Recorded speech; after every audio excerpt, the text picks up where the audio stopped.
us a fantasy about America and hope. Is this heaven?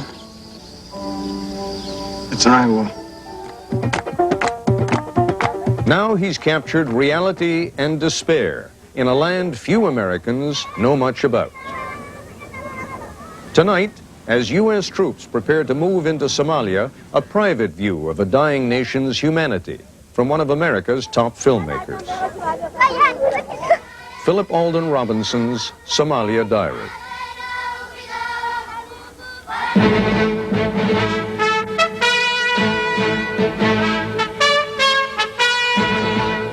This is ABC News Nightline. Reporting from Washington, Ted Koppel. The nature of the military mission that President Bush announced to the nation today is in some ways contained in its code name, Operation Restore Hope. But the president also made it clear that while this is intended principally as a mission of mercy, that the United States will not be prepared to brook any kind of military interference from the armed gangs that roam through Somalia. He said it very plainly: we will not tolerate armed gangs ripping off their own people, condemning them to death by starvation. And just in case there was any confusion, Defense Secretary Cheney dotted the I's and crossed the T's. There should be no doubt in anybody's mind, said Cheney, that we are prepared for hostilities should they occur, and there should be no doubt as to who would prevail in the event that there are hostilities. Before the troops then land in Somalia, as they are expected to do in the next couple of days, we wanted to take one look at what will await them. And we are going to see it through the eyes of an extraordinary American filmmaker, Phil Alden Robinson. You know of his work. He is the director of Field of Dreams, the director of Sneakers. But today you will see him as a documentarian, as a man who casts his compassionate eye on the country that now awaits the arrival of all those American troops.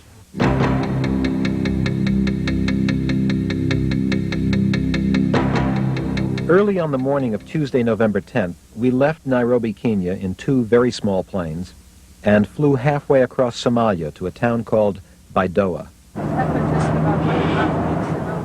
Once it had been a resort town where Somalis had come for vacation. But 2 years of war has changed all that. Rubbled buildings and blown-up trucks line the main street. So do teenagers with automatic weapons and grenade launchers. There's no government, no infrastructure, just anarchy, and lots of people. Our first stop was a hospital run by the International Medical Corps. It's in a former army barracks, which is appropriate as many of the patients here suffer from bullet wounds. Muhammad was shot in the leg. This boy lost his right hand. Others here suffer from another war-induced problem, hunger. An old woman, badly malnourished, tries to eat a little lunch. Others are faring better. And the doctors tell us something we will hear over and over everywhere we go. If we can just feed them, we can cure them. Our next stop is one of about 40 feeding centers in Baidoa. This one, for malnourished children and mothers, is run by an Irish organization called Concern. Hundreds of meals are given out here each day, and we saw people in a wide range of conditions. Some are doing just fine. They've been here longer. Others are not. The ones who have most recently arrived, many having walked great distances without food, show the classic symptoms of malnutrition: a distended belly or chronic diarrhea. A few seem too weak even to sit up. This is what we had tried to prepare ourselves to see, but it was still shocking and unnerving. We had to be reminded that these were the lucky ones. They were getting fed, and most will get better. Across town, we visited another kind of feeding center. This one is for people who don't need so much medical attention. It's run by the Red Cross, and they call this a kitchen. These people arrived here early in the morning for their breakfast. Then they sit here until 1 or 2 o'clock in the afternoon for their lunch. They just sit there. By the way, that's the kitchen. The Red Cross tells us it is now operating about 900 such kitchens in Somalia, feeding 1.5 million people a day. With all this food, security is a big problem. But the Red Cross has a policy: no guns, no armed guards. This relief worker told us that when bandits showed up recently, he and other unarmed Red Cross personnel simply told them to leave, and they did. For now. Our group is not so brave, however, and we do not have a policy against armed guards. In fact, everywhere we go, we are accompanied by a few hired carloads of what are called technicals, small vehicles with mounted machine guns and 4 or 5 very young men, kids actually, carrying weapons they don't seem to be too adept with. I had to sneak this shot of our technicals. They got sort of upset when I tried to take their picture, and I was not about to argue with them.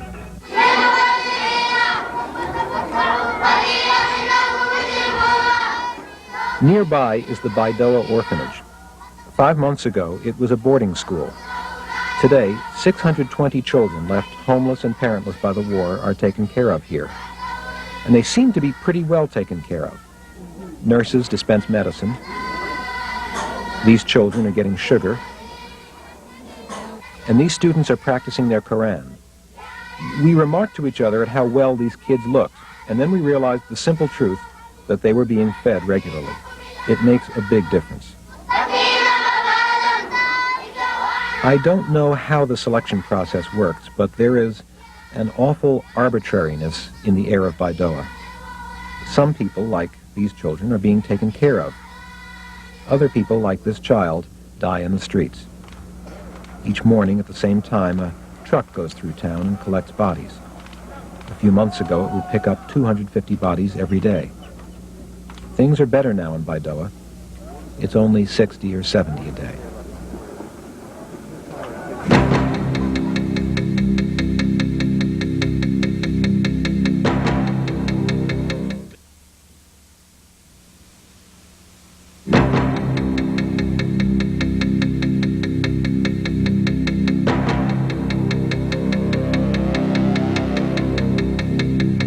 On Wednesday morning, we stopped in at another feeding center in Baidoa, expecting it to be like the one from yesterday. But it was palpably different.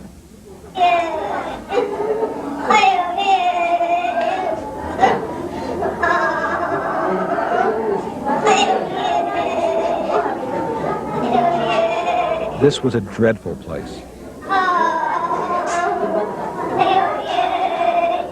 A lot of terribly sick people, and only a few very overburdened workers to care for them.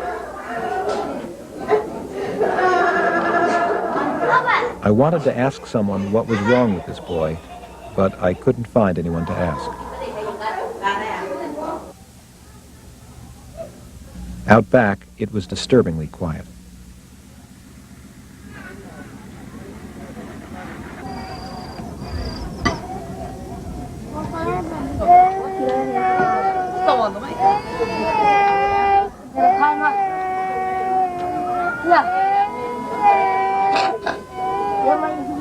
I think this place shook us all up more than any other we'd seen. We didn't stay long.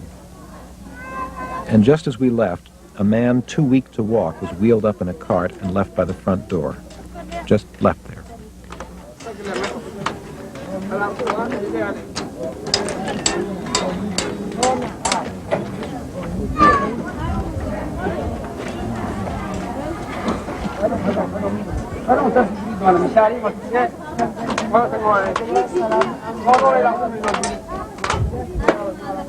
Two people from our group went back inside to find someone to help him. Finally, a nurse came out. And while she was attending to him, she noticed another new patient had just been left at her doorstep. This baby's mother had carried her here from their village, miles away. Another child died on the trip.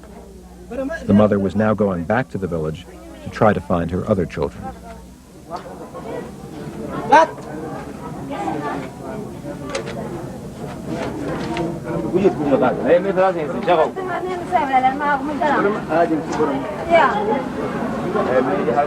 Later that morning, we drove 45 minutes south to find some good news in a village called Alamumen. Instead of the people from this village walking the 20 or so miles to Baidoa to get aid, the aid is coming to the village. Food to eat and seeds to plant. Some of the crops they grow will be used to feed the villagers, and the rest will be sold at market to pay for other needs. These people are able to stay in their homes with their families with their extended families and are being given the tools to again become self-sufficient. The difference in their appearance and demeanor was striking to us. There's a light in their eyes. There's life here. We were given the grand tour of the village. They were very proud of it. Here, a communal meal of beans and rice was being cooked. Here, a high-protein cereal was being prepared for the children. They showed us where soldiers had burned down a hut and where a new one had been built in its place. These kids spontaneously started drumming and dancing. I'm not quite sure why, but I think there was something universally teenaged about it. The coolest guys started to tease the girls, and then the girls started to act shy. It all began to look very familiar, except for the guns. Everywhere there are guns. Then the village elder invited us to sit with him in a clearing and talk. He told us that things are getting better here, that people don't have to leave the village anymore. They can come back where they belong. Are they scared anymore, he has asked. No.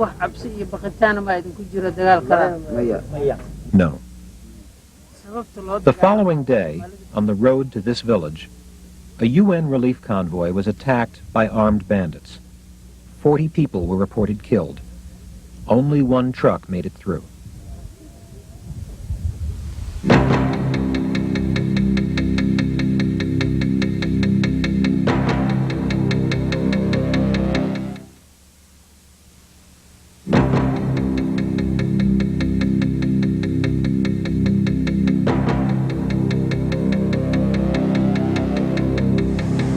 Wednesday afternoon, November 11th. We flew back across the border into Kenya to a refugee camp called Mandera. Mandera sits on a flat plain of dry scrubland with very few trees.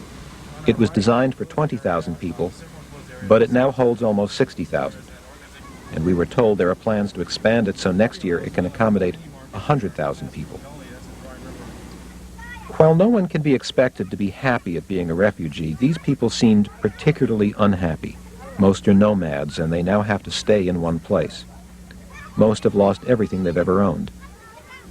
They are used to wide open spaces, and they are now terribly overcrowded. Mandera Camp is a city with a population the size of Dubuque, Iowa, crammed into less than 1 square mile.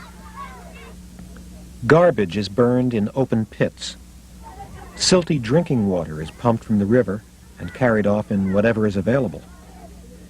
This is a termite mound, and some of the people actually use it for baking bread. And this is the graveyard.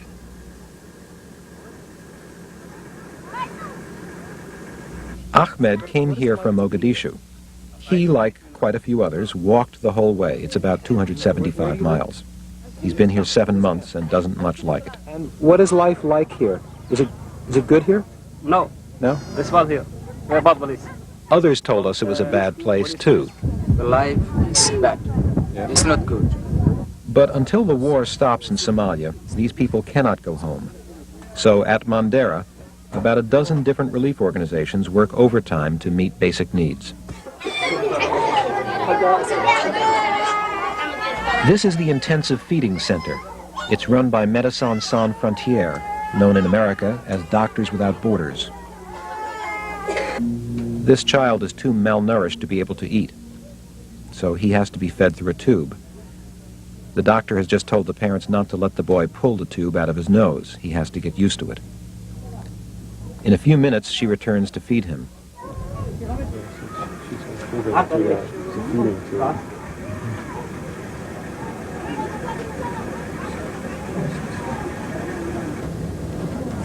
Later, I tried to find her to ask if this boy will be all right, but I could not. And there were too many other people who needed her attention.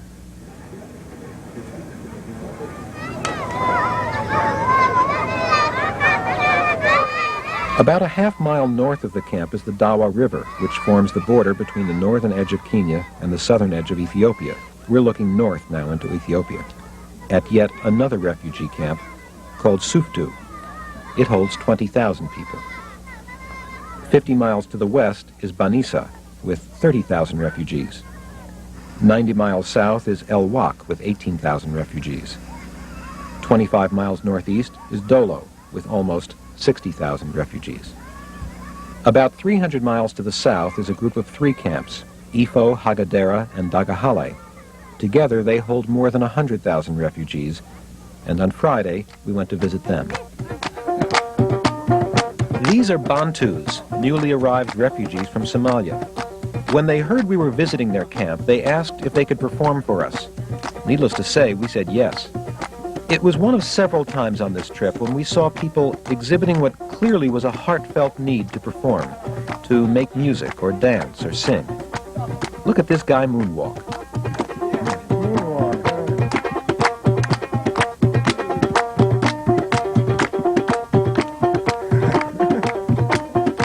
These people have recently lost their homes, but they will defiantly nurture their spirit and their will to endure as long as they can. I think that's what this music was about. There's a similar kind of wonderful stubbornness in the relief workers we met. They come from all over the globe.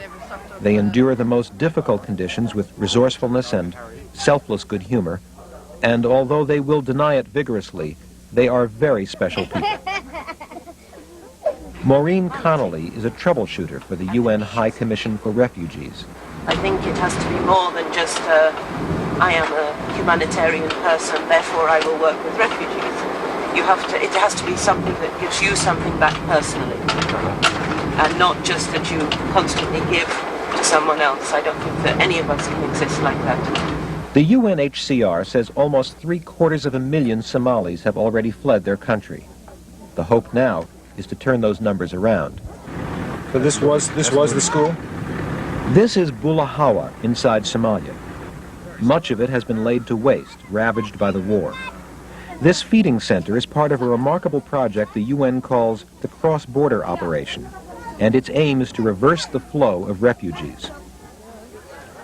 Communities submit proposals describing their most pressing needs. What will it take, they ask, to keep people from becoming refugees in the first place? Or, if they've already fled, to leave the refugee camps and come home again. Here it's food. In another district, it's a water tank or rebuilding a school. In Melakahari, Somalia, it's as simple as a water pump. Here used to be a water pump for this farm, but it has been looted by USC, and now they don't have any pump for their farms.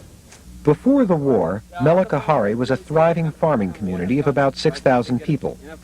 Today, most of them have fled, and only a little of what had been its farmland is in production. Now this poor gentleman doesn't have any water pump.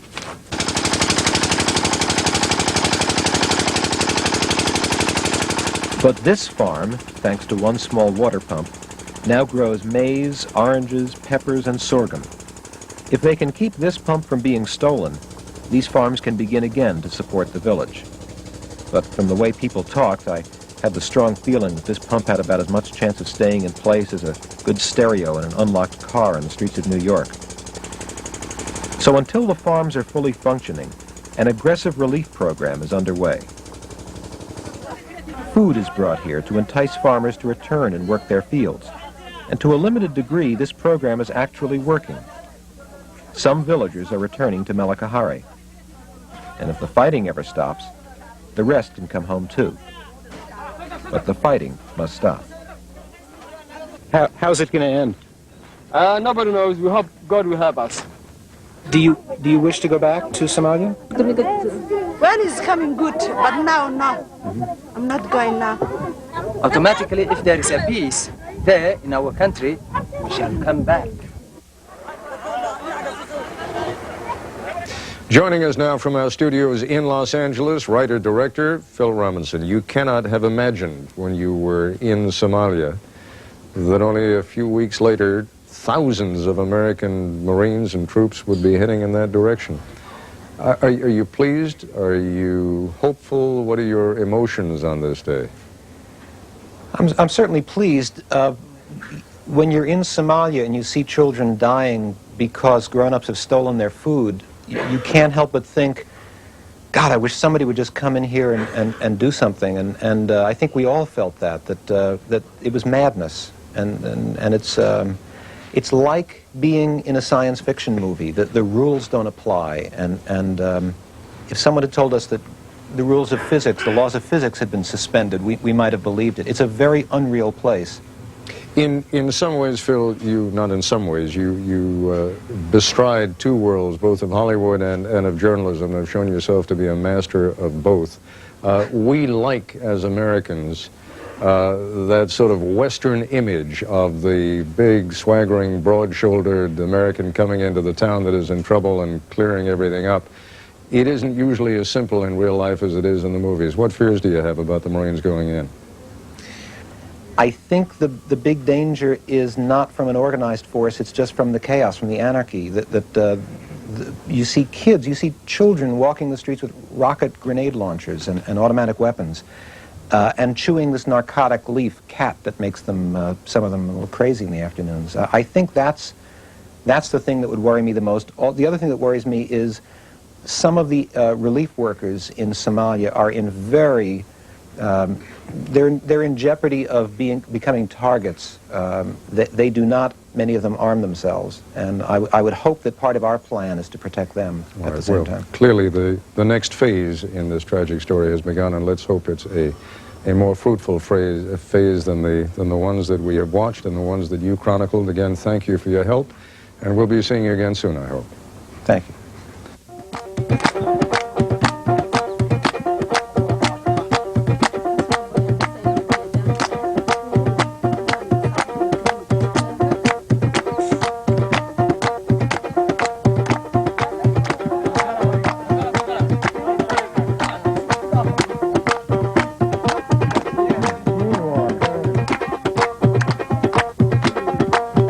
Nightline is a presentation of ABC News. More Americans get their news from ABC News than from any other source.